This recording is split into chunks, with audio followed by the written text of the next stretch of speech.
Welcome to Amy Learns to Cook. I'm Eric, and I'm subbing for Amy since she called out sick today.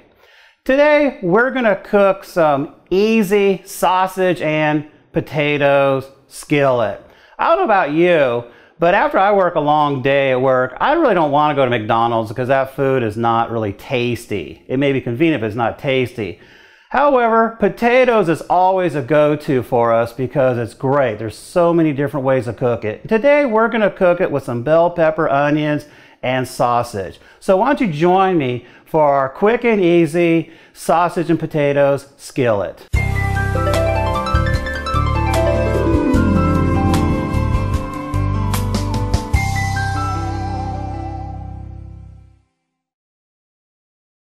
So today we're going to be using red potatoes. We generally use russets for a variety of things, but for cooking these we're going to actually use the red ones. You can use Yukon or russets if you prefer, it's not a big deal. For these guys we're going to use about 6 medium-sized ones. That should be enough to do, for like 4 people, especially if you're cooking on a side dish or something. But since these are pretty small, I'm going to be doing a few more. I got one big one in there, but we're going to be using a few more just because they're small. Plus, you don't have to peel the potatoes. We're germaphobes, and a lot of times you got rotten parts that are hiding below the surface, and you don't really see those until you're hacking them up, and it's a mess. So we can kind of see them once we peel, and that makes these things even smaller. So that's why we're using a little bit more. And it's also quicker. If you don't peel, it's quicker. If you do peel, it adds another minute or so to it. It's not a big deal. So we're just going to go ahead and dice these things in, I don't know, maybe 1/2 inch or so. We're not exactly cutting French fries here, so I don't want them as long as French fries, but something along the lines of, I don't know, large hash brown size maybe. If you cut them up smaller, then everything will cook faster, but it also takes a lot longer. And I think with potatoes, they might fall apart a little bit if you make them too small, especially with like russets, for example. But for the red ones, they hold together pretty good. I'm going to chop up the rest of these in a minute, and we'll get them added to the pan. So today we're using the rock pan. You want to use a pan that has some sort of a coating. You don't want to use plain stainless steel because potatoes will just stick to that. But if you're using cast iron that's seasoned or enameled, or anything that has Teflon or some other protective coating, in this case the Rock pimps that they've taken tons of pebbles or metal or something and put 1,000 indents into their surface. But it feels like to me they also got some other coating going on there. All I know is potatoes don't stick, so that works for me. If you have your pan heating up while you're slicing or peeling, then it also helps. This is a very lightweight pan, so it only takes a minute or so for it to heat up anyways. And my little trusty thermometer shows that we're in the low 400s. It's going to cool down into the upper 300s as soon as we put the potatoes in there. I have a couple of tablespoons of vegetable oil in here. I'm just going to add. We're not going to like deep fry this. It's just meant to take a little bath. So let's go ahead and add our... And my potatoes are dry, so that way they're not going to splatter. One quick comment is you want to make sure you have the right size pan for the job. If you're going to do a lot of potatoes, have a big pan. If you're only doing a couple of potatoes, you can get by with a smaller pan. What you don't want to do is you don't want to overcrowd your pan too much. The goal is to get a nice, lovely brown on each succulent nugget of potato, right? And so if you're just going to be steaming them with high edges or they're not spread out enough, then what's going to happen is some are going to get potentially burnt if you're not paying attention. And then the other ones, they're going to be cooked, but they're not going to be crunchy or brown or something. So the idea is you can, cook these things for maybe 25 minutes or so, 30 minutes. Just depends on how many you got and the temperature you're cooking them at. But you want to flip them maybe every 5 minutes or so, just so they all get a little pan love on the bottom, right?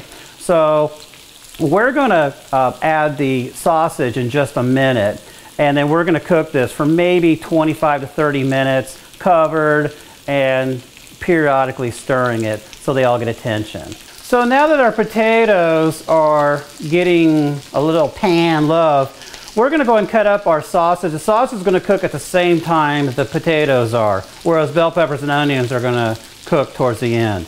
So what we're using today is Hillshire Farms chicken hardwood smoked sausage, which is Hillshire Farms is available in most supermarkets in the United States. However, this particular flavor isn't.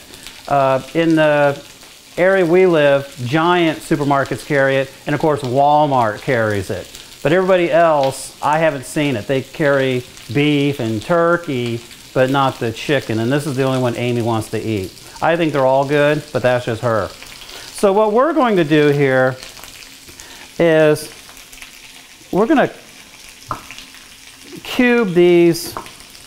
You cut it as big as you like.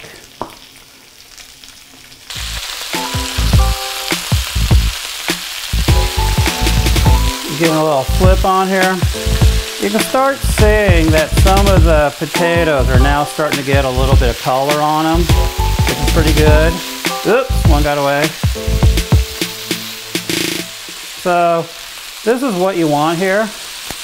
Like I said, the potatoes are in pretty good contact with the pan, and we're going to get a lid on here in a second. So we're going to cook this covered for about 25 to 30 minutes, and maybe the last 5 minutes or so, we're going to get the bell peppers and onions in here so they can get a little love going, and we'll be back shortly. So right now we're about halfway through cooking here. I've already flipped a few times. You can see there's a lot of browning going on, which is nice. Still sizzling. It smells great. The sausage is really flavorful. In this case, it has a really nice aroma. We're going to salt and pepper to taste towards the end. The sausage is going to lend a lot of flavor. So we're going to go ahead and put this back on. Since the rock pan doesn't come with its own lid, we had to improvise. If you're using a saute pan that has a lid, great. But if you're using a fry pan or something that doesn't, no shame, except the stuff gets hot, right? So, and it definitely helps steaming, which cooks it a lot faster. So we've already washed up the knife and the cutting board because we just had meat on it a little bit ago. Now we're going back to veggies, so gotta be food safe, right?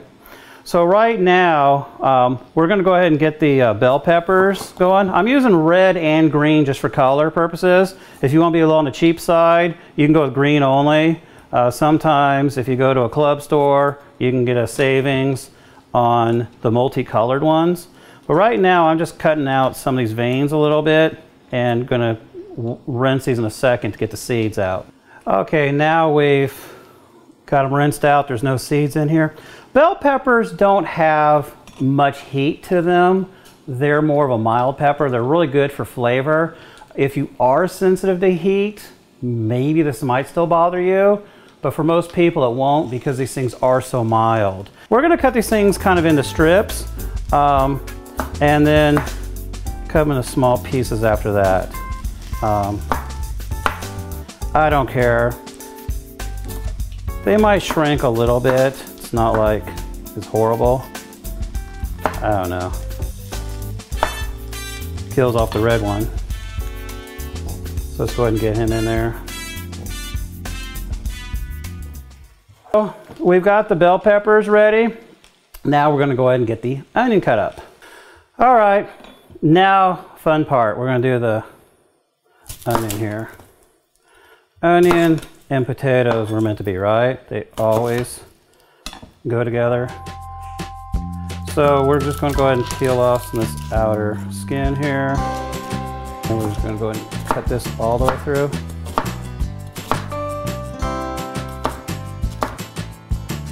And then do a clip on that.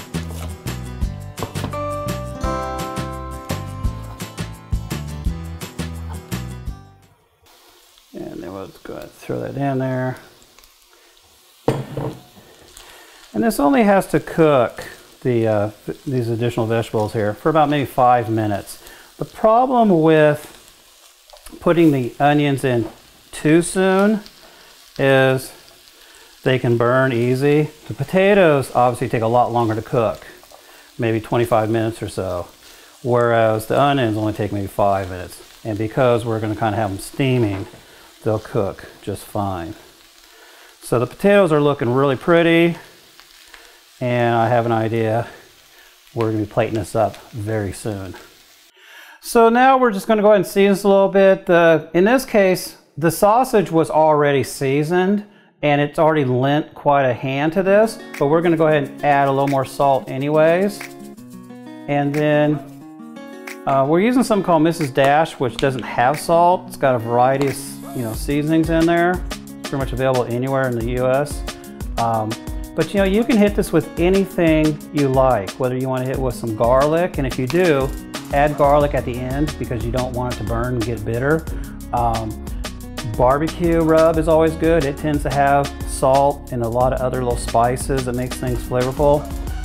And we just want to go ahead and get this all mixed up. So this is really incredible with all the bell peppers and onion and stuff. If you like ketchup or some other sauce, then this would be a good opportunity to incorporate that. Me, I don't need that, so I'm not gonna do that. Just gonna put some of this on my plate, right? Don't be a total pig, because I'm never a pig, right? All right, looks good. So the aroma, it's got lots of pretty smell. The potato is done nicely. It's not, there wasn't really a whole lot of grease in there, so it didn't like absorb a ton of grease. It's tender. It's got a lot of flavor. We can still taste the basic potato, but potatoes need help, right? So a little bit of salt and some other spices wakens it up. But it also absorbed quite a bit, I think, from the sausage. I just got a piece of with the bell pepper, and that's really nice. The sausage caramelized a little bit. I think they must have had some sugar on it or something, because the potatoes browned, but they didn't turn really dark brown. They didn't really caramelize, which is good. And we didn't really caramelize the onions. We kept them to where they got a little translucent, but they, aren't caramelized, burnt, whatever. But the sausage did get a little caramelization. It didn't burn, but it did turn a little color. So it's got some great flavor. And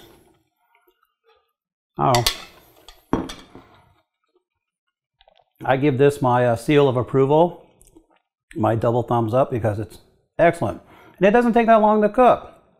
Maybe 20-25 minutes, flipping it every 5 minutes or so just to make sure they all get some contact with the pan. And by covering it, they're going to steam, and that also helps cook faster. And by cutting them to the size that you like, but not too huge, they cook faster. If you don't cut them up at all, obviously, it would take forever. So I think you can use this for any midweek dinner that you just don't want to waste a lot of time cooking, and I think it makes everybody happy. So if you like this recipe, please subscribe below, give us a like, thumbs up, and visit our website at Amy Learns to Cook. And we're also on Pinterest and Twitter at Amy Learns to Cook.